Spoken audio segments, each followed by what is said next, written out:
El presidente López Obrador desestimó las opiniones de calificadoras y organismos internacionales que sostienen que con la reforma al Poder Judicial se limitaría la llegada de inversión extranjera al país. Aseguró que las declaraciones de las calificadoras no son para tomarlas en cuenta.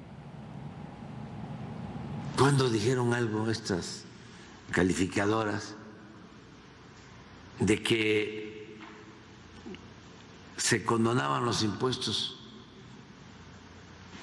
a las grandes empresas, a los bancos, a las grandes corporaciones económicas, y que eso era una gran fuga de capital del presupuesto público? Nunca. Entonces, no es para tomarlos en serio. Y precisamente para analizar toda esta ola de reacciones por parte del sector empresarial y las calificadoras hacia las repercusiones económicas que podría tener la aprobación de la reforma al Poder Judicial, saludo con gusto a Víctor Gómez Ayala, director de Analítica de Datos del INCO. Buenas noches, gracias por la comunicación. Hola, muy buenas noches, Juan Carlos, encantado de estar contigo esta noche. Muchísimas gracias. Dice el presidente, lo acabábamos de escuchar, que los llamados de las calificadoras no hay que hacerles caso, que no hay que tomarlos en serio y que no pasa nada. Mi primera pregunta sería, ¿de verdad no pasa nada? Hay que recordar que el ejercicio político y público de la conferencia mañanera, como lo han mostrado diferentes fuentes de distintos medios, inclusive análisis puntuales de la veracidad de las afirmaciones que se hacen ahí, pues muestra que el rigor en las declaraciones tiende a ser muy laxo, ¿no? Y particularmente en el caso específico de la declaración con respecto a al riesgo de las agencias calificadoras, pues hay que recordar que en términos del riesgo financiero que tiene cualquier emisor de deuda, en este caso el gobierno federal, pues es el árbitro, ¿no? Es el agente al que le toca decir cuando una persona, pues de alguna manera incurre en alguna actividad que lo pone en riesgo o que está faltando alguna de las reglas del juego, ¿no? En este caso, pues el juego o el entorno en el cual estamos evaluando el riesgo del soberano es en la emisión de deuda, en la capacidad de pagar la deuda que emite el gobierno federal en los mercados financieros internacionales, y ahí pues el árbitro tiene que decir si diferentes aspectos internos del país, de la conducción de las finanzas públicas, de los fundamentos macroeconómicos, ponen en riesgo la capacidad de pagar su deuda, ¿no? Y en ese sentido, pues sí hay que tomárselo muy en serio. El presidente López Obrador prácticamente va de salida, le quedan días a su administración, y más bien, pues en un acto pues de responsabilidad, yo te diría hasta cívica, pues tendría que tomar en cuenta que la persona que va a administrar este riesgo hacia adelante a partir del 1 de octubre será la presidenta electa Claudia Sheinbaum, quien tendrá que gestionar el riesgo relacionado con la deuda mexicana, y ahí es donde la participación de las agencias calificadoras va a ser crucial para que la nota que tenga esa deuda emitida en los mercados financieros pues se comporte de una manera que no comprometa el costo financiero de las finanzas públicas del país.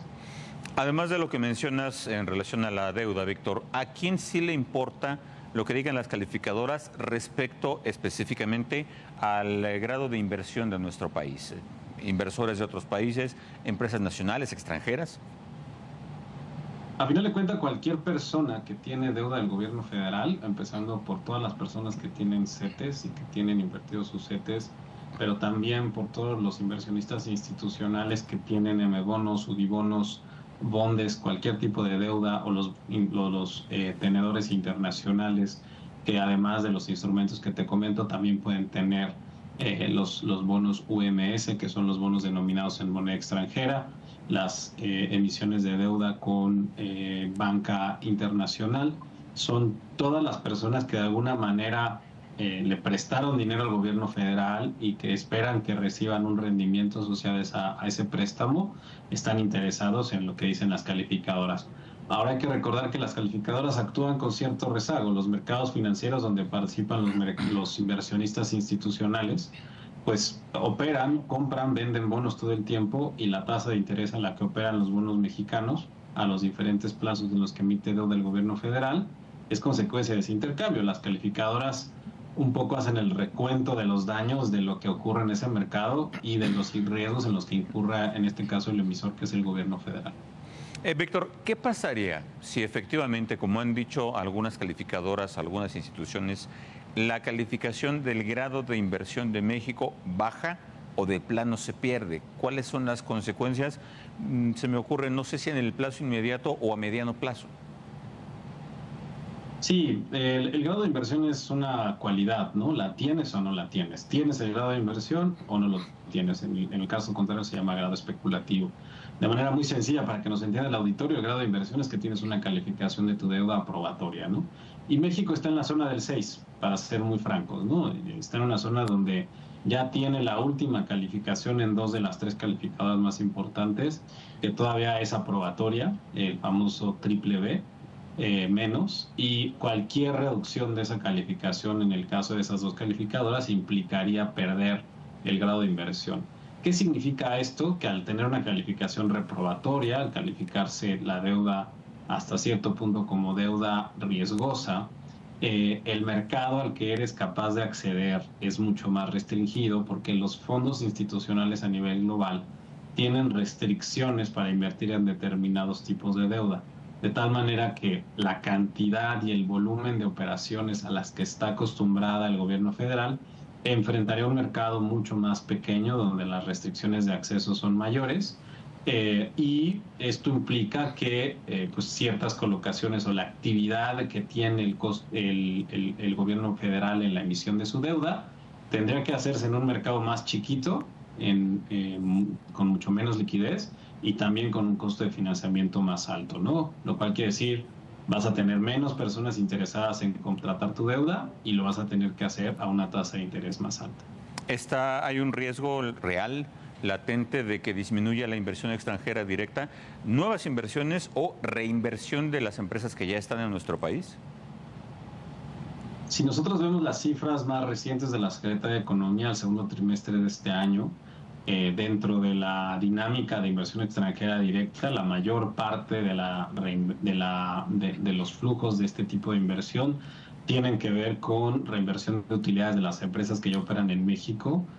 Algunos analistas comentan que esto se puede deber simplemente a la reposición de la depreciación del capital y de los activos que ya tienen, y hay muy poco en la parte de nuevas inversiones, de hecho un crecimiento cercano a cero en el último trimestre, lo cual quiere decir que las empresas que ya están aquí de alguna manera están reinvirtiendo sus utilidades en las operaciones que ya tienen, pero estamos viendo muy poca entrada de nuevas, de hecho una tasa de crecimiento históricamente baja, y ello en medio de un entorno en el cual esperaríamos que el flujo de inversiones fuera bastante significativo por el apetito que debería tener el público inversionista a nivel global en el contexto del nearshoring.